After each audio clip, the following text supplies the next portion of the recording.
সুপ্রভাত বন্ধুরা, শুভ সকাল। এই চাল কুমড়ো বসিয়ে দিলাম। আজকে একটু শুধু নারকেল দিলাম আর অল্প একটু পোস্ত দিলাম। চাল কুমড়োটা হয়ে গেল।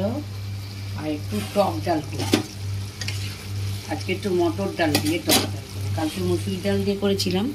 টক ডালটা খেতে খুব ভালোবাসে, তাহলে টক ডাল করে, তাই জন্য একটু মটর ডাল দিয়ে একটু টক ডাল করে নিচ্ছি। হয়ে গেছে। পটল পোস্তটা হয়ে গেল। পটলটা ভাজা ভাজা হয়ে গেছে। এবার পোস্তটা দিয়ে দেবো। পোস্ত আর কাঁচা লঙ্কা একটু সামান্য কালারের জন্য লঙ্কা দিয়ে দেবো। একটু ভাজা ভাজা হবে, নামিয়ে দেবো। হয়ে গেছে। সামান্য জল দেবো। হয়ে গেল বন্ধুরা। এই পটল পোস্ত করেছি আর একটু চাল কুমড়োটাকে একটু বড়ি দিয়ে করেছি। নারকেল পোস্ত বাটা দিয়েছি, একটু বড়ি ভেজে দিয়েছি। আর এই টক ডাল আর এই আলু ভাজা করেছি। আর ভাত তো আছে। এই করেছি। আর বিকালে দেখা যাবে।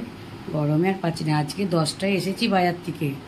এসে দেখি 10টা বেজে গেছে। তোমাদের দাদাদের রুটি করে দিলাম দাদাকে, তারপরে কাজে হাত দিই। আর পাচ্ছি না। রাখছি বন্ধুরা। আমার যদি রান্না ভালো লাগে লাইক করবেন, শেয়ার করে কমেন্ট করবেন। আবার কাল দেখা হবে।